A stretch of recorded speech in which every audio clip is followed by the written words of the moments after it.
बड़ा भाग्य से मिलल भैया मनुष्य के तनावा हो।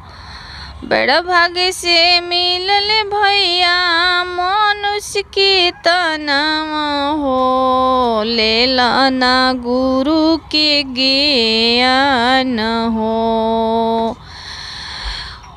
उठाया मोहला पर मत करे गुमानावा हो। मोहला टड़िया पर मत कर गुमानावा हो।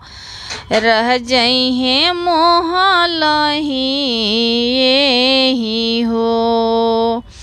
सोना जैसन देहिए भैया जय समसनवा हो।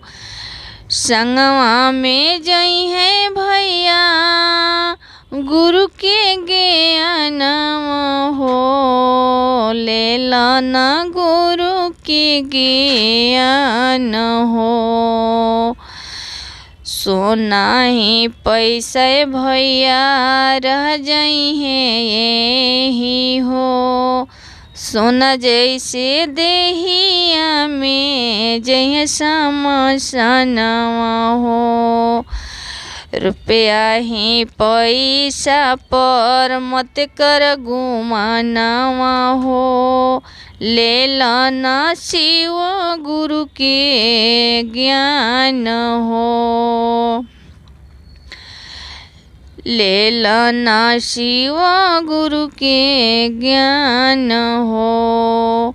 रुपया ही पैसे भैया यही रही जाई है हो।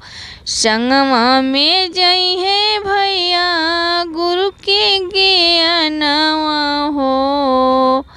लेला ना गुरु के ज्ञान हो। शिष्या ही बनी के करब पूजनवा हो। शिव चर्चा करब ही रात दिन। शिव गुरु आई है भैया हमारी मोहलिया हो। देहे ना खुशियाँ बरसाई हो। शिव के ज्ञानमय भैया लेला ना तू हो। शिव के ज्ञानमय भैया लेला ना तू हो। शिष्या ही बनी के ही करब शिव चर्चा हो। शिव गुरु दिहे बरसाई हो। मन ही धन से करब पूजनवा हो। शिव गुरु दिहे बरसाई हो। संगवा में जई है भैया गुरु के ज्ञानवा हो। ले लो ना शिव गुरु के ज्ञान हो।